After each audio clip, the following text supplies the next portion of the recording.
నమస్తే yes news వార్తలకు స్వాగతం. నేను మురళి. ముందుగా ముఖ్యాంశాలు.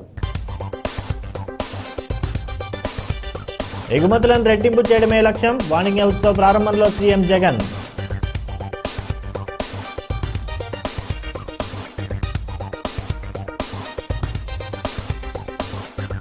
జిల్లా పరిషత్ ఎన్నికల్లో ఊహించని స్థాయికి మించి వైసీపీకి ఫలితాలు. రాష్ట్ర హోంశాఖ మంత్రి మేకతోటి సుచరిత హర్షం.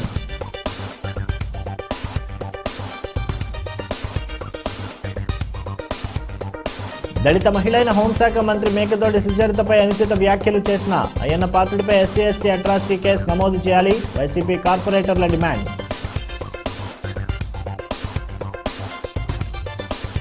రాష్ట్ర వాణిజ్య ఎగుమతులను రెట్టింపు చేయడమే లక్ష్యంగా ఏర్పాటు చేసిన వాణిజ్య ఉత్సవం 2021 కార్యక్రమాన్ని ముఖ్యమంత్రి వైఎస్ జగన్మోహన్ రెడ్డి ప్రారంభించారు. అనంతరం వాణిజ్య ఉత్సవంలో ఏర్పాటు చేసిన పలు స్టాళ్లను సీఎం జగన్ సందర్శించారు. సీఎం జగన్ ఉత్పత్తులకు సంబంధించి పలు వివరాలను అధికారులను అడిగి తెలుసుకున్నారు. ఎస్ఎస్ కన్వెన్షన్లో 2 రోజుల పాటు కొనసాగే వాణిజ్య ఉత్సవ్ కోలాహలంగా ప్రారంభమైంది. ముఖ్యమంత్రి జగన్మోహన్ రెడ్డి, మంత్రులు గౌతమ్ రెడ్డి, పేర్ని నాని, కన్నబాబు, వెల్లంపల్లి శ్రీనివాస్, మేయర్ రాయన భాగ్యలక్ష్మితో కలిసి ప్రారంభోత్సవంలో పాల్గొన్నారు. అనంతరం సీఎస్ ఆదిత్యనాథ్ దాస్ మాట్లాడుతూ రాష్ట్ర వాణిజ్య ఎగుమతులు రెట్టింపు చేయడమే లక్ష్యమని అన్నారు. ఏపీ ఎగుమతులు 2 ఏళ్లలో 19.43% వృద్ధి చెందాయని తెలిపారు. Pharma, electronics, food processing, textile ఎగుమతులకు భారీ అవకాశం ఉన్నట్లు తెలిపారు. మంత్రి గౌతమ్ రెడ్డి మాట్లాడుతూ ఈజ్ ఆఫ్ డూయింగ్ బిజినెస్లో ఏపీ మొదటి స్థానంలో ఉందని తెలిపారు. ఈ వారంలోనే ఎక్స్పోర్ట్ కాన్క్లేవ్ను ఏర్పాటు చేస్తున్నామని తెలిపారు. ఎక్స్పోర్ట్ కాన్క్లేవ్ ద్వారా ఎగుమతిదారులకు కావాల్సిన సమాచారం అందిస్తామని తెలిపారు. వాణిజ్యంలో దేశంలోనే ఏ రాష్ట్రంలోనైనా పోటీ పడే సత్తా ఏపీకి ఉందని అన్నారు. వాణిజ్యం పెంపుకు మౌలిక వసతుల కల్పనలో ఏపీ ముందుంటుందని తెలిపారు. ఆజాదీ కా అమృత్ మహోత్సవ్లో భాగంగా రాష్ట్ర వాణిజ్య ఎగుమతులు రెట్టింపు దిశగా చర్యలు చేపట్టనున్నారు. ఏపీ నుంచి అత్యంత చౌకగా ఎగుమతుల లక్ష్యంగా ఈడీబీ ప్రణాళికలు చేస్తోందని, ప్రస్తుతం ఏపీ నుంచి 4 ఓడరేవుల ద్వారా ఎగుమతులు జరుగుతున్నట్లు అధికారులు తెలిపారు. Commemorating Azadi Ka Amrit Mahotsav, that is the 75th year of the nation's independence, we commence this Vanijya Utsavam. In fact, if one were to look at the past 2 years that have passed, in fact, we would come across overwhelming challenges which have been imposed by legacy issues, a year of economic downturn, and another year of outbreak of COVID-19 pandemic. In fact, during the course of these 2 years, it was probably the first time during the last 2 decades wherein the country has seen a contraction of 3.38% in gross tax revenue collections. In fact, the country's gross tax revenue collections declined from 20,80,465 crores during the period 2018-19 to 20,10,059 crores during the year 2019-20. In fact, these were challenging times. The country's GDP growth in constant terms was 6.3% during the year 2018-19, dropped to 4% during the year 2019-20. Further dropped to minus 7.3% during the year 2020-21. In fact, India's exports have also shrunk by in fact 11.6% from $330 billion to $292 billion over the last 2 financial years. జిల్లా పరిషత్ ఎన్నికల్లో ఊహించిన స్థాయికి మించి వైసీపీకి ఫలితాలు వచ్చాయని రాష్ట్ర హోంశాఖ మంత్రి మేకతోటి సుచరిత వ్యాఖ్యానించారు. ముఖ్యమంత్రి వైఎస్ జగన్మోహన్ రెడ్డి పాలనా దక్షతకు ఈ ఫలితాలే నిదర్శనమన్నారు. సీఎం ప్రవేశపెట్టిన అనేక సంక్షేమ పథకాల వల్లనే ఇంతటి ఘన విజయం సాధించామని తెలిపారు. జగనన్న ప్రతిష్ట మరింత పెరిగేలా ప్రతి ఒక్కరూ కష్టపడాలని నాయకులకు హోంమంత్రి సూచించారు. జిల్లా మండల పరిషత్ ఎన్నికల్లో విజయం సాధించిన వైఎస్ఆర్ కాంగ్రెస్ పార్టీ నాయకులకు హోంమంత్రి మేకతోటి సుచరిత శుభాకాంక్షలు తెలిపారు. ఎన్నికల్లో విజయం సాధించిన Guntur rural ZPTC Tummala Subbarao, Prathipadu ZPTC Vippala Krishnareddy, Pedanandipadu ZPTC Kalluri అన్నపూర్ణలను బ్రాడీపేటలోని క్యాంప్ ఆఫీసులో హోంమంత్రి సుచరిత సన్మానించారు. సందర్భంగా సుచరిత మాట్లాడుతూ గ్రామాల్లో ప్రజలకు నాయకులు అందుబాటులో ఉండి వారి సమస్యలను తక్షణమే పరిష్కరించాలన్నారు. ప్రతి ఒక్కరూ నిత్యం ప్రజలకు అందుబాటులో ఉండి సుపరిపాలన చేయాలని నాయకులకు సూచించారు. జిల్లా పరిషత్ ఎన్నికల్లో వైసీపీ నాయకులు ఘన విజయం సాధించడానికి దోహదపడిన ప్రజలందరికీ హోంమంత్రి సుచరిత కృతజ్ఞతలు తెలిపారు. కార్యక్రమంలో కార్పొరేటర్లు ఏరువ సాంబిరెడ్డి, స్మితా పద్మజ, పార్లమెంట్ సేవాదళ మెట్టు Venkatappa Reddy, director Pilli Mary, YCP నాయకులు పాల్గొన్నారు. మన గౌరవ ముఖ్యమంత్రి గారి యొక్క ప్రతిష్ట ఇనుమడించేలాగా ప్రతి ఒక్కరం కష్టపడాలని చెప్పేసి నేను కోరుకుంటూ ఉన్నాను. ఈరోజు ప్రతి ఒక్కరం ప్రజలకు అందుబాటులో ఉండి వారికి ఉన్నటువంటి ఇబ్బందులు ఏవైతే ఉన్నాయో అవన్నీ కూడా మనం సరిగ్గా అడ్రస్ చేసినట్లయితే రాబోయేటువంటి రోజుల్లో మన గౌరవ ముఖ్యమంత్రి గారి పాలనకు బలం చేకూర్చినట్లు అవుతుంది. ఎందుకంటే గ్రామీణ ప్రాంతాలలో గ్రామ స్థాయిలో ఉన్నటువంటి సమస్యలు ఏవైతే ఉన్నాయో ప్రజల దగ్గర నుండి మనకు స్థానిక నాయకత్వం ఉంటేనే మనకు సమస్యలన్నీ కూడా మన దృష్టికి రావడానికి అవకాశం ఉంది. కాబట్టి ప్రతి ఒక్కరం ప్రజల్లో ఉన్నటువంటి సమస్యలన్నీ కూడా తెలుసుకుందాం, మన గౌరవ ముఖ్యమంత్రి గారి దృష్టికి తీసుకుని వెళ్దాం. వాటన్నిటికీ కూడా సాధ్యమైనంత త్వరగా పరిష్కారాలు మనం ప్రజలకు ఇవ్వడం ద్వారా మన ప్రతిష్టను ఇనుమడింపజేసేలాగా మీరందరూ కూడా పరిపాలించాలని చెప్పేసి మనస్ఫూర్తిగా కోరుకుంటూ ఇంత గొప్ప అవకాశం ఇచ్చినటువంటి ప్రజలందరికీ కూడా నా పేరున హృదయపూర్వకంగా ధన్యవాదాలు తెలియజేస్తున్నాను. దళిత మహిళ అయిన రాష్ట్ర హోంశాఖ మంత్రి మేకతోటి సుచరితపై అనుచిత వ్యాఖ్యలు చేసిన టీడీపీ నాయకులు చింతకాయల అయ్యన్న పాత్రుడిపై ఎస్సీ ఎస్టీ అట్రాసిటీ కేసు నమోదు చేయాలని వైసీపీ కార్పొరేటర్లు నాయకులు డిమాండ్ చేశారు. ఇప్పటికైనా అయ్యన్న పాత్రుడు బుద్ధి తెచ్చుకుని బహిరంగ క్షమాపణ చెప్పాలని డిమాండ్ చేశారు. లేని పక్షంలో ఆయనకు తగిన శాస్తి చేస్తామని హెచ్చరించారు. రాష్ట్ర హోంశాఖ మంత్రి మేకతోటి సుచరితపై అనుచితంగా మాట్లాడిన అయ్యన్న పాత్రుడిపై చర్యలు తీసుకోవాలని కోరుతూ ప్రతిపాడు వైఎస్ఆర్సీపీ నాయకులు శాంతియుత ధర్నా కార్యక్రమాన్ని చేపట్టారు. గుంటూరు లాడ్జ్ సెంటర్లోని డాక్టర్ బిఆర్ అంబేద్కర్ విగ్రహం వద్ద పెద్ద ఎత్తున ధర్నా కార్యక్రమాన్ని నిర్వహించారు. అనంతరం లాడ్జ్ సెంటర్ నుండి అరండల్పేట పోలీస్ స్టేషన్ వరకు వైఎస్ఆర్ కాంగ్రెస్ పార్టీ నాయకులు ఫ్లెక్సీలు పట్టుకుని ర్యాలీగా వెళ్లారు. హోంమంత్రి సుచరితపై నోరు పారేసుకున్న టీడీపీ నాయకుడు అయ్యన్న పాత్రుడిపై కఠిన చర్యలు తీసుకోవాలని అరండల్పేట సీఐ నరేష్కు వినతిపత్రం అందజేశారు. ఈ కార్యక్రమంలో కార్పొరేటర్లు Tanubuddi Krishnareddy, Eruva Sambireddy, Smitha Padmaja, ZPTC Tummala Subbarao, Sevadal incharge Venkatappareddy, director Pilli Mary, Mutyala Raju, Rajinikanth, Venkatrao, సారథి, ఇతర వైఎస్ఆర్సీపీ నాయకులు, కార్యకర్తలు పాల్గొన్నారు.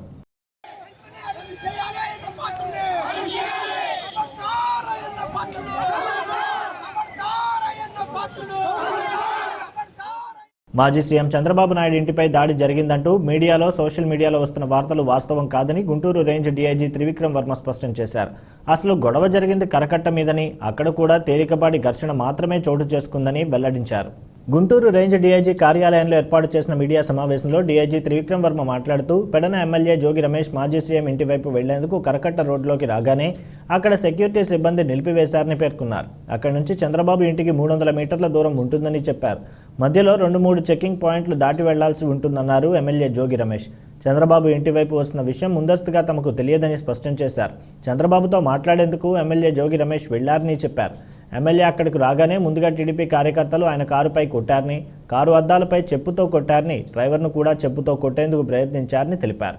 కారును ధ్వంసం చేశారని వివరించారు. సమావేశంలో అర్బన్ రూరల్ ఎస్పీలు అరీఫ్ హఫీజ్, విశాల్ గున్ని పాల్గొన్నారు.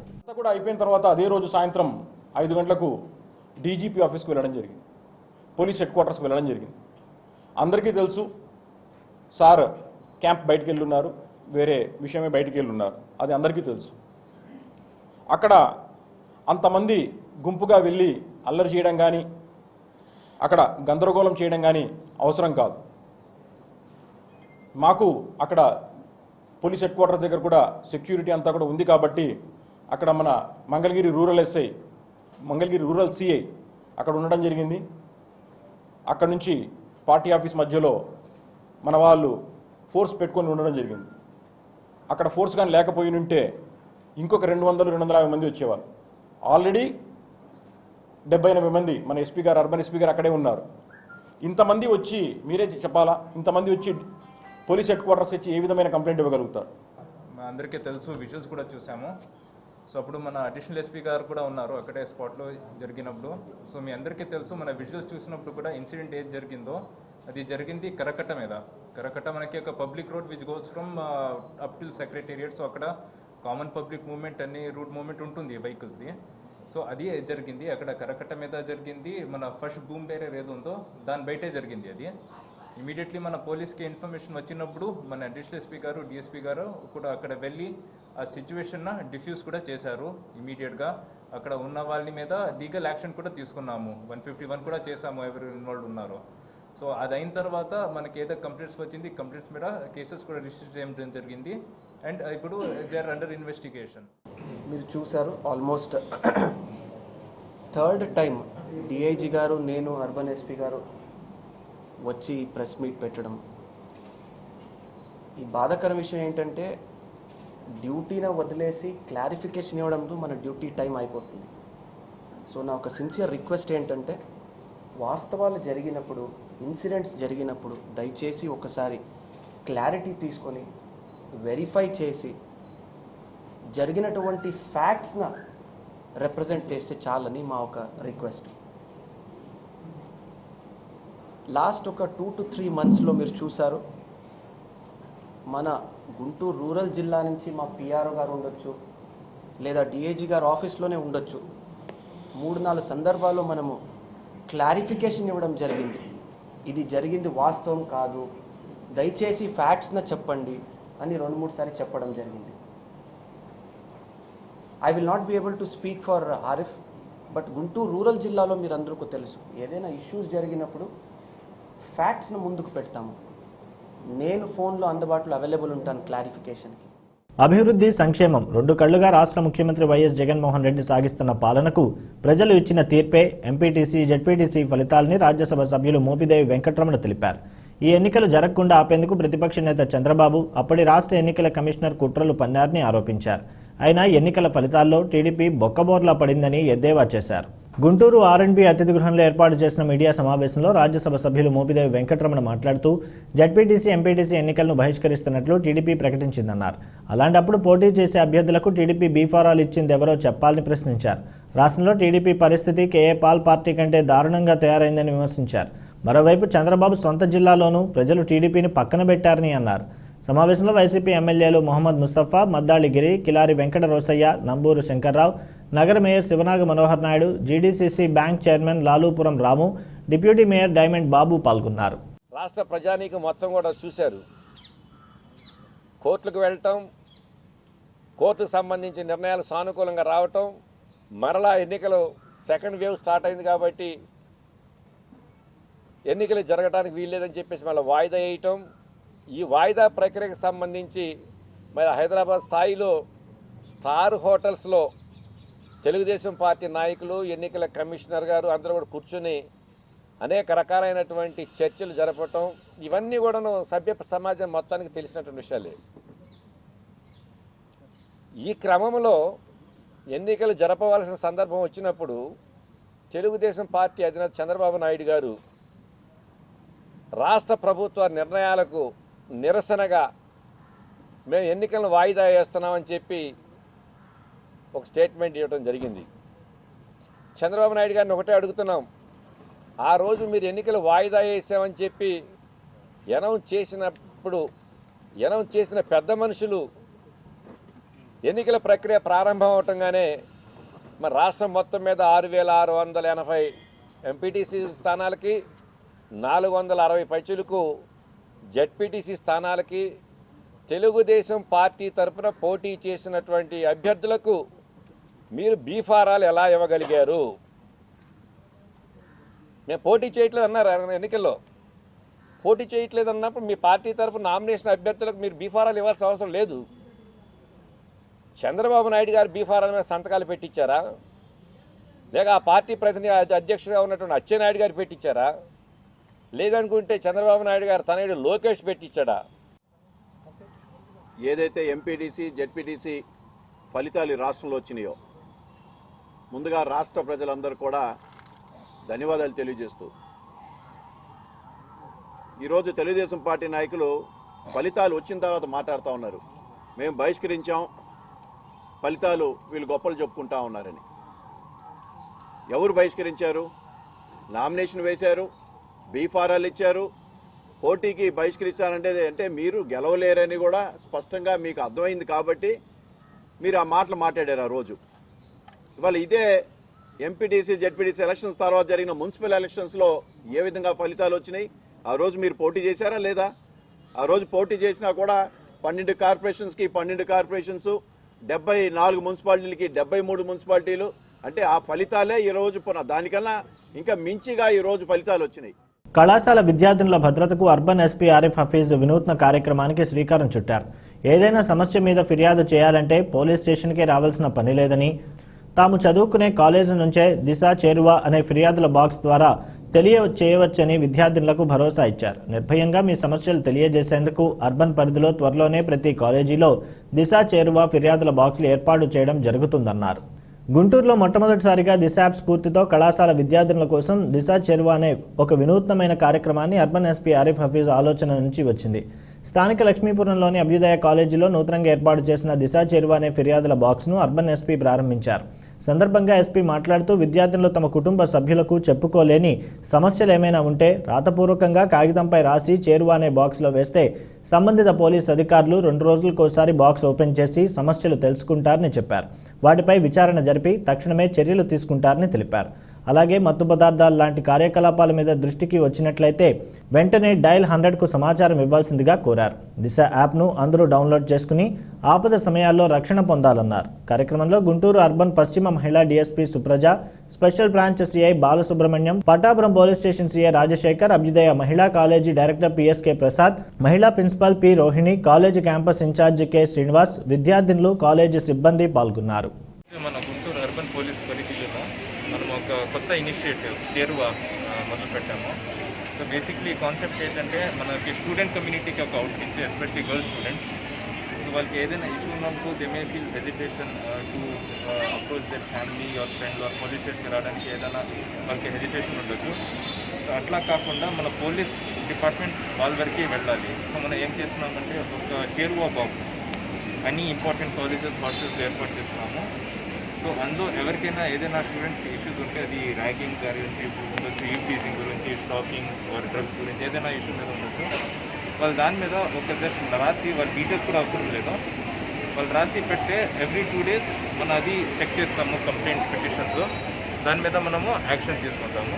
సో ఇది ఏంటంటే మనకి హెజిటేషన్ లేకుండా స్టూడెంట్ కమ్యూనిటీ పోలీస్ వరకు రీచ్ అవ్వాలి. ఆ ఉద్దేశంతో మనం ఈ స్టార్ట్ చేసాము. ఈరోజు అభ్యుదయ కాలేజ్లో ఫస్ట్ పైలట్ ప్రాజెక్ట్ స్టార్ట్ చేసాము. ఓవర్ దాని course of next 1 week 10 days మనం మొత్తం ప్రేమ పేరుతో సాఫ్ట్వేర్ ఇంజనీర్ను మోసం చేసిన కేటుగాడిని అరండల్పేట పోలీసులు అరెస్ట్ చేశారు. మాయ మాటలతో లక్షల్లో డబ్బులు గుంజడమే కాక కారుతో ఉడాయించిన మోసగాడిని చివరికి కటకటాల్లోకి పంపించారు. సోషల్ మీడియాలో అపరిచిత వ్యక్తుల పట్ల అప్రమత్తంగా ఉండాలని పోలీసు ఉన్నతాధికారులు ఎన్నిసార్లు చెప్పినా యువకులు మోసపోతూనే ఉన్నారు. స్థానిక హౌసింగ్ బోర్డు కాలనీకి చెందిన చిలంకూరి విజయభాస్కర్ రెడ్డి డిగ్రీ చదివి హైదరాబాద్లో ఇంటీరియర్ డిజైనింగ్ చేస్తూ జీవనం సాగిస్తున్నాడు. నల్లచెరువు ప్రాంతానికి చెందిన ఓ యువతి గచ్చిబౌలిలో హాస్టల్లో ఉంటూ సాఫ్ట్వేర్ ఇంజనీర్గా పనిచేస్తున్నారు. గతేడాది కిండర్ యాప్ ద్వారా వీరికి పరిచయం ఏర్పడింది. కొద్ది రోజులు ఇద్దరూ కలిసి తిరిగారు. లాక్డౌన్ కారణంగా వ్యాపారం లేక ఇబ్బంది పడుతున్న విజయభాస్కర్ రెడ్డి బాధితురాల్ని మోసం చేయాలని పథకం వేశాడు.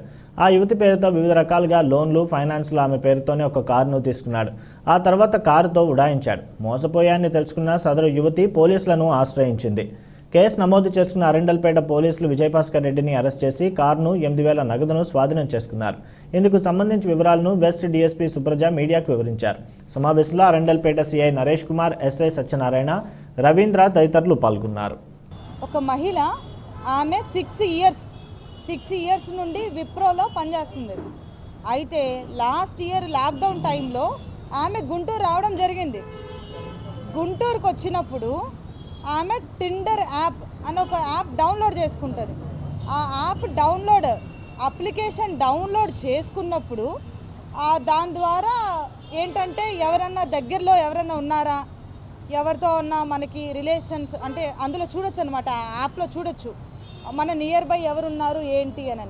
ఆ నియర్ బైలో ఒక అతను పరిచయం అవుతాడు. అతనే ముద్దాయి విజయభాస్కర్ రెడ్డి. అతను ఏమని సేవ్ చేస్తాడంటే ఆ యాప్లో అప్లికేషన్లో ఇతను హౌసింగ్ బోర్డ్ కాలనీలో ఉన్నట్టుగా సేవ్ చేసుకుంటాడు. ఈ అమ్మాయిది కూడా నల్లచెరువు ఏరియాలో ఉంటుంది. ఆ అమ్మాయి రెసిడెన్స్ అంతా అమ్మాయిది నల్లచెరువు ఏరియా. అయితే ఆ క్రమంలో వాళ్ళిద్దరికీ పరిచయం ఏర్పడుతుంది అనమాట. ఇలాగా ప్రొఫైల్ మ్యాచ్ అవ్వడం కానీ, ఇద్దరు సాఫ్ట్వేర్ సైడ్ ఉండడం కానీ, సో ఇలాగ వాళ్ళిద్దరికీ పరిచయం ఏర్పడుతుంది. దాని తర్వాత ఒక 10 డేస్ తర్వాత ఈ యాప్ డౌన్లోడ్ చేసుకున్న 10 డేస్ తర్వాత ఒకసారి మనం కలుసుకుందాం, ఒకసారి మనం మాట్లాడుకుందాం అని చెప్పేసేసి అతను ప్రపోజ్ పెడతాడు. పెట్టినప్పుడు ఈ అమ్మాయి ఆ అబ్బాయి ఇద్దరు ఒకసారి ఇక్కడ మాట్లాడుకుంటారు జస్ట్ క్యాజువల్గా. మాట్లాడుకున్న తర్వాత వాళ్ళిద్దరి మధ్యన పరిచయం అలాగే పెరుగుతుంది. పెరిగిన తర్వాత అతను ఏం చేస్తాడంటే సిగ్నైటీ టెక్నాలజీస్ హైదరాబాద్ అందులో పనిచేస్తున్నానని చెప్పేసి ఈ అమ్మాయికి పరిచయం అవుతాడు. సో వీళ్ళ తర్వాత హైదరాబాద్కి వెళ్తారనమాట. హైదరాబాద్ వెళ్ళిన తర్వాత ఆ అమ్మాయి గచ్చిబౌలిలో హాస్టల్లో ఉంటుంది, అతను మణికొండ ఏరియాలో ఉంటాడు. సో అక్కడ వాళ్ళు తరచుగా హైదరాబాద్లో కలుసుకుంటూ ఉంటారు. కలుసుకునే క్రమంలో ఇతను ఒక ప్రపోజల్ తీసుకొస్తాడు. ఈ అమ్మాయిని లవ్ అని చెప్పేసి ట్రాప్ చేసి, నిన్ను ప్రేమిస్తున్నాను, నువ్వంటే నాకు ఇష్టము, మనం కలిసి ఒక బిజినెస్ పెట్టాలి, మన ఫ్యామిలీస్ని మనం బాగా అభివృద్ధి చేసుకోవాలి, సో దీనికి మనం ఒక సాఫ్ట్వేర్ని డెవలప్ చేయాలి, ఇవాళ రేపు ప్రతి ఒక్కరి ఇళ్లలో కూడా పనులు చేసుకోవడానికి ఇబ్బంది అవుతున్నారు. చంద్రబాబు ఇంటిపై దాడి జరగలేదని చిత్రీకరించడానికి ముగ్గురు ఐపీఎస్లు తాపత్రయం పడుతున్నారని టీడీపీ పోలిట్ బ్యూరో సభ్యులు నక్క ఆనందబాబు, ధూళిపాళ నరేంద్ర, తెనాలి శ్రావణ్ కుమార్ ఆరోపించారు. రాష్ట్ర ప్రభుత్వం కనుసన్నల్లో పోలీస్ వ్యవస్థ నడుస్తుందని ధ్వజమెత్తారు. జోగి రమేష్ సాగించిన దందాను ప్రజలందరూ గమనించారని చెప్పారు. టీడీపీ జిల్లా కార్యాలయంలో ఏర్పాటు చేసిన మీడియా సమావేశంలో తెలుగు తమ్ముళ్లు Guntur range DIG press meet పై ఫైర్ అయ్యారు. అధికార పక్షానికి పోలీస్ వ్యవస్థ కొమ్ము కాస్తుందని మండిపడ్డారు. ఇది ప్రజాస్వామ్య స్ఫూర్తికి, రాజ్యాంగ విలువలకు విరుద్ధమని దుయ్యబట్టారు. అధికారం శాశ్వతం కాదని గుర్తుంచుకోవాలని హెచ్చరించారు. పక్కనే అర్బన్ రూరల్ ఎస్పీలను కూర్చోబెట్టుకొని ప్రెస్ మీట్ పెట్టి 2 రోజుల క్రితం ప్రతిపక్ష నాయకుడు మాజీ ముఖ్యమంత్రి నారా చంద్రబాబు నాయుడు గారి మీద ఇంటి మీద జరిగినటువంటి దాడిని అది దాడి కాదు అని చిత్రీకరించడానికి చాలా తాపత్రయపడ్డారు పోలీస్ అధికారులు. ఎందుకంటే అంత తాపత్రయం ఎవరు వైసీపీ నాయకులు కూడా పడలా. జోగి రమేష్ కూడా ఇది మొదలే అని చెప్పాడు. ఇక నుంచి చంద్రబాబు నాయుడు గారు ఎక్కడికి వస్తే అక్కడ ఎగబడతాం, అడ్డుకుంటాం అని చెప్పి మాట్లాడాడు జోగి రమేష్. వీళ్ళు మాత్రం జోగి రమేష్ చాలా సచ్చీల్డ్, వినతి పత్రం వీటని పోయాడు అన్నట్టుగా మాట్లాడుతూ ఉన్నారు, నిస్సిగ్గుగా వ్యవహరిస్తూ ఉన్నారు. చాలా బాధాకరమైన అంశం. ఒక ఐపీఎస్ అధికారులుగా గతంలో ఎంతోమందిని చూసాం. సివిల్ సర్వీసెస్ అధికారులు అంటే ప్రజలందరికీ కూడా ఒక గౌరవం ఉంటుంది. ఎవరైనా అధికారంలో రాజకీయాల్లో ఉన్న వాళ్ళు ఎవరికి శాశ్వతం కాదు. ఇవాళ అధికారంలో ఉండొచ్చు, రేపు అపోజిషన్లో ఉండొచ్చు. డిఐజీ గారు అలాగే అర్బన్ ఎస్పీ, రూరల్ ఎస్పీ గారుల యొక్క ప్రెస్ మీట్ చూస్తే ప్రజాస్వామ్య వాదులందరూ కూడా తలదించుకోవాల్సిన పరిస్థితి. వైఎస్ఆర్సీపీ అధికార పార్టీ రాజకీయ ప్రతినిధుల కంటే ఎక్కువ మాట్లాడారు వాళ్ళు. ఎంత బరి తెగింపు అంటే సహజంగా రాజకీయ నాయకులు బరి తెగించడం అనేది చూస్తాం. ఐపీఎస్ అధికారులుగా ఉన్న ఈ జిల్లాలో శాంతి భద్రతలు కాపాడాల్సిన డిఐజీల దగ్గర నుంచి ఎస్పీల దాకా బరి తెగించి మాట్లాడతామంటే ఇంతకంటే ఇంకొకటి లేదు. మనం స్పష్టంగా మేము కూడా వీడియో వేసి చూపెట్టాం. ఏ విధంగా జోగి రమేష్ అనే వ్యక్తి 25 కార్లతో ఏ విధంగా వచ్చాడు, కారులతో ఏ విధంగా దిగారు మనుషులు, దిగటమే కాదు వైఎస్ఆర్సీపీ పార్టీ జెండాలు పట్టుకొని ఏ విధంగా చంద్రబాబు నాయుడు గారు, ఎందుకంటే ఇవాళ మీడియాలో నిన్న ఒక పోలీస్ అధికారులు ముగ్గురు ఒక మాట అంటూ ఉన్నారు, మీడియా తప్పుడు కథనాలు వేస్తూ ఉందని చెప్పి. ఇవాళ పోలీస్ అధికారులు డిఐజీల దగ్గర నుంచి ఎస్పీల దాకా వాస్తవాల్ని వక్రీకరించే విధంగా మాట్లాడారు అనేది నిస్సందేహం. దానికి సాక్ష్యం ఏంటంటే ఈ వీడియోనే. స్థానిక సంస్థల ఎన్నికల్లో వైసీపీ విజయ పతాకం ఎగురవేసిందని పెదకూరపాడు ఎమ్మెల్యే శంకర్రావు వ్యాఖ్యానించారు. రాష్ట్రంలో వైఎస్ జగన్మోహన్ రెడ్డి అందిస్తున్న సంక్షేమ ఫలాలే వైసీపీ విజయానికి కారణమన్నారు. ఓటమి భయంతోనే చంద్రబాబు జిల్లా పరిషత్ ఎన్నికలను బహిష్కరించామని ప్రకటించడం హాస్యాస్పదంగా ఉందన్నారు. Pedakurapadu MLA Shankarrao ZPTC, MPTC ఎన్నికల ఫలితాలపై గుంటూరులో మీడియాతో మాట్లాడారు. జడ్పీటీసీ, ఎంపీటీసీ ఎన్నికలను రాజ్యాంగ వ్యవస్థల ద్వారా ఆపే ప్రయత్నం చంద్రబాబు చేశారని ఆరోపించారు. సొంత పార్టీ నేతలే టీడీపీ అంటే అసంతృప్తి వ్యక్తం చేస్తున్నారని చెప్పారు. చంద్రబాబు ప్రవర్తన ఇలాగే ఉంటే వచ్చే ఎలక్షన్లో ఇప్పుడు వచ్చిన 23 సీట్లు కూడా రావని ఎద్దేవా చేశారు. మరొకసారి వైఎస్ఆర్ పార్టీ స్థానిక సంస్థల్లో విజయడంకా మోగించింది. దాదాపు 95% సీట్లు గెలుచుకోవడం జరిగింది. ఇంతకుముందు ఆంధ్రప్రదేశ్లో ఎప్పుడు జరగని ఘన విజయం అనేది స్థానిక సంస్థల ఎన్నికల్లో వైసీపీ ప్రతి ఎలక్షన్కి మెరుగైన ఫలితాలు సాధించుకుంటూ రావటం జరిగింది. దీనికి వైఎస్ జగన్మోహన్ రెడ్డి గారు గౌరవ ముఖ్యమంత్రి గారు ఇచ్చిన వాగ్దానాలని నెరవేర్చుకుంటూ మరి ఆయన చేసిన సంక్షేమ కార్యక్రమాలే దీనికి ఫలితాలకి నిదర్శనమని మరొకసారి మీ ద్వారా తెలియపరుస్తున్నాను. ఇప్పుడు ఎలక్షన్స్ అయిపోయిన తర్వాత చంద్రబాబు నాయుడు గారు మేము ఎలక్షన్స్ని బహిష్కరించామని ఒక మాట చెప్పి వాళ్ళు తప్పుకునే పరిస్థితి వచ్చింది. కేంద్ర రాష్ట్ర ప్రభుత్వాలు కార్మిక, రైతు, ఉద్యోగ, ప్రజా వ్యతిరేక విధానాలకు పాల్పడుతున్నాయని సిపిఐ రాష్ట్ర సహాయ కార్యదర్శి ముప్పాళ్ల నాగేశ్వరరావు ఆరోపించారు. దేశ సంపదను కార్పొరేట్ శక్తులకు దోచిపెడుతున్న మోదీ సర్కార్ విధానాలను ప్రతిఘటించాల్సిన సమయం ఆసన్నమైందని పిలుపునిచ్చారు. కేంద్ర ప్రజా వ్యతిరేక నిర్ణయాలపై వ్యతిరేకంగా చేపట్టిన సిపిఐ జన ఆందోళన ప్రచార పాదయాత్ర గుంటూరు నగరంలో కదం తొక్కింది. ఈ సందర్భంగా ముప్పాళ్ల నాగేశ్వరరావు మాట్లాడుతూ నూతన వ్యవసాయ చట్టాలను తక్షణమే రద్దు చేయాలని డిమాండ్ చేశారు. విశాఖ ఉక్కు ఫ్యాక్టరీని ఎట్టి పరిస్థితుల్లో ప్రైవేటీకరణకు అంగీకరించేదే లేదని స్పష్టం చేశారు. రాష్ట్ర రాజధానిగా అమరావతినే కొనసాగించాలని, ప్రత్యేక హోదా, విభజన హామీల చట్టం అమలు చేయాలన్నారు.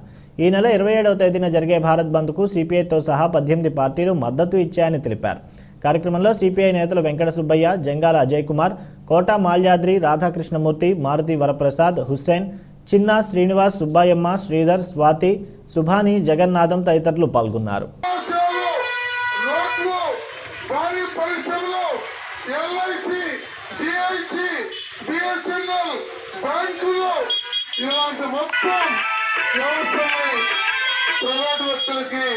నరేంద్ర మోడీ సర్కార్ అమ్మేస్తూ ఉంది. బహుశా భారతీయ చరిత్రలో అంతకుముందు ఎవరన్నా ప్రభుత్వ ఆస్తుల్ని ప్రైవేట్ వాళ్ళు కట్టబడుతుంటే ప్రజలు తిరగబడితే వాళ్ళు మానుకునేవాళ్ళు. కానీ నరేంద్ర మోడీ బ్యాంకులో లూటీ చేసిన 27 మంది, నేను మోడీ లాంటి వాళ్ళలో 26 మంది ఆయన స్వరాష్ట్రమైన గుజరాత్ చెందిన వాళ్ళు. అంతకుముందు మన్మోహన్ సింగ్ గారి కాలంలో ఇలాంటి తండ్రుల్ని వాళ్ళు జైల్లో పెట్టారు. రాష్ట్ర వ్యాప్తంగా రేషన్ సర్వర్లో అంతరాయం ఏర్పడింది. నిన్నటి నుంచి అధికారులు సమస్యను పరిష్కరించడం లేదు. రేషన్ షాపుల వద్ద ప్రజలు ఇబ్బందులు ఎదుర్కొంటున్నారని డీలర్లు ఆవేదన వ్యక్తం చేస్తున్నారు. ఈ సందర్భంగా రేషన్ డీలర్ల రాష్ట్ర అధ్యక్షులు వెంకట్రావు మాట్లాడుతూ సర్వర్ సమస్యతో ప్రజలు చాలా ఇబ్బందులు పడుతున్నారని అన్నారు. డీలర్లు చేయని తప్పుకు మాటలు పడాల్సిన పరిస్థితి నెలకొందన్నారు. ఇంటింటికి రేషన్లో లేని సర్వర్ సమస్య ఇప్పుడే ఎందుకు వస్తుందని ప్రశ్నించారు. సాంకేతికంగా అభివృద్ధి చెందుతున్నా ఎందుకు సరిచేయడం లేదని ప్రశ్నించారు. దీనిపై తమకు అనేక అనుమానాలు కలుగుతున్నాయన్నారు. సంబంధిత అధికారులు స్పందించి సమస్యను పరిష్కరించాలని వెంకట్రావు డిమాండ్ చేశారు. రాష్ట్ర వ్యాప్తంగా రేషన్ షాపుల వద్ద రేషన్ పంపిణీకి సర్వర్ సమస్య మూలంగా ఇబ్బందికరమైన పరిస్థితి నెలకొంది. ఈ సమస్యను పరిష్కరించమని ఇప్పటికే జిల్లా స్థాయి మరియు రాష్ట్ర స్థాయి అధికారులు కూడా తెలియజేయడం జరిగింది. అయితే ఈరోజు రాష్ట్ర ప్రభుత్వం 2 విధానాలుగా ఈరోజు రేషన్ పంపిణీ చేయడం జరుగుతుంది. ఒకటి డోర్ డెలివరీ, రెండవది PMJKY వచ్చేటప్పటికి రేషన్ షాపుల వద్ద పంపిణీ చేయడం అనేది జరుగుతుంది. డోర్ డెలివరీ చేసే సందర్భంలో లేని సమస్య డీలర్లు రేషన్ షాప్ వద్ద ఉచిత బియ్యం పంపిణీ చేసే సమయంలో ఎదుర్కోవడం చాలా ఇబ్బందికరంగా ఉంది. ప్రజలు కూడా డీలర్లని దుర్భాషలాడుతూ ఉన్నారు. ఈరోజు దయచేసి ఇది మా పైన ఒక మైండ్ గేమ్ లాగా తయారైంది. ఈ ఇబ్బందిని ఎదుర్కొనే పరిస్థితి మాకు లేకపోవటం మేము కూడా చేతలుడికి చూడాల్సిన పరిస్థితి. ఇప్పటికే రాష్ట్ర వ్యాప్తంగా ఉన్న డీలర్లందరూ కూడా చాలా ఇబ్బందులు ఎదుర్కొంటూ ఉన్నారు రేషన్ షాపుల వద్ద. దయచేసి ఈ సర్వర్ సమస్యను వెంటనే పరిష్కరించి రేషన్ షాపుల వద్ద కార్డుదారులకి బియ్యం పంపిణీ చేయడానికి ఎటువంటి ఇబ్బందులు లేకుండా తొలగించాల్సిందిగా రాష్ట్ర పౌర సరఫరాల శాఖ కమిషనర్ గారిని కోరుతా ఉన్నాం. దయచేసి ఇది ముఖ్యమంత్రి గారు లేదా మంత్రి స్థాయిలోనో వార్తలు ముగించే ముందు ముఖ్యాంశాలు మరొకసారి. ఎగుమతులను రెట్టింపు చేయడమే లక్ష్యం, వాణిజ్య ఉత్సవ ప్రారంభంలో సీఎం జగన్.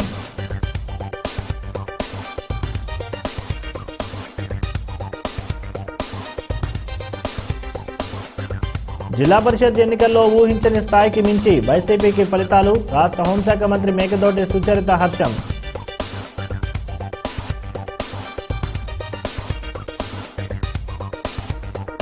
దళిత మహిళైన హోంశాఖ మంత్రి మేకతోటి సుచరితపై అనుచిత వ్యాఖ్యలు చేసిన అయ్యన్న పాత్రుడిపై ఎస్సీ ఎస్టీ అట్రాసిటీ కేసు నమోదు చేయాలి, వైసీపీ కార్పొరేటర్ల డిమాండ్.